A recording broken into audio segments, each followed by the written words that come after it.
దేవుని వాక్యానికి చాలా గొప్ప శక్తి ఉంటుంది. చాలా రోగాలను పోగొట్టుకోగలిగిన శక్తి, దెయ్యపు శక్తుల నుంచి విడుదల పొందే శక్తి దేవుని యొక్క వాక్యానికి ఉంటుంది. దేవుని యొక్క సేవకుల నోట నుండి వస్తున్నటువంటి మాటలను దేవుడు ఏం చేస్తా ఉంటాడు తెలుసా? ఆమె నామే నామే నామే నామే అంటాడు. ఇంట్లో కూర్చొని చాలా మంది పెద్దవాళ్ళు అంటారు, అలా అనకరా తదాస్తు దేవతలు ఉంటారు అంటాం. కానీ వాస్తవానికి అది కాదు.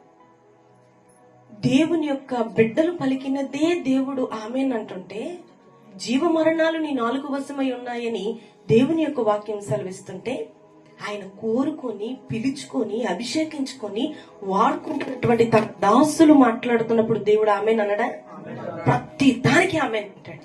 పాట కూడా ఉంది కదా, ఆమె నన్ను వాడ స్తోత్రం, అల్ఫా ఒమేగా స్తోత్రం, ఆమె నన్ను వాడ స్తోత్రం, అల్ఫా ఒమేగా స్తోత్రం.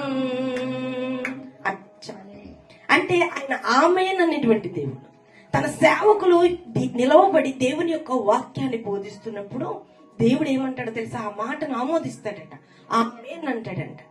ఆ ఇల్లు యోగ్యమైనదైతే, వింటున్న వ్యక్తి యోగ్యమైన వాడైతే వెంటనే దేవుని యొక్క కార్యం అక్కడ జరిగించబడుతుంది. ఎన్ని అసాధ్యమైన కార్యములైనా సాధ్యం చేసి దేవుడు చూపించగలడు.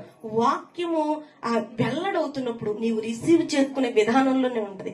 నీ కళ్ళు అటు ఇటు తిరిగి నీ దేవుని వాక్యం మీద లేదు, వాక్యం నీలో పనిచేయదు. అందుకే వాక్యం మీద మీ యొక్క ఆలోచన, వాక్యం మీద మీ తలంపు పెట్టుకోండి. మీరు దేవుని సన్నిధిలో ఏదైతే అడుగుతారు, మీరు చాలా అడుగుతారు. దేవుని సన్నిధికి వచ్చినప్పుడు ఉపవాస ప్రార్థనలు అడుగుతారు, మరి ఆదివారం అడుగుతారు, శనివారం అడుగుతారు, ఇలా కుటుంబ ప్రార్థనలు అడుగుతారు. దేవుని చాలా అడుగుతాం.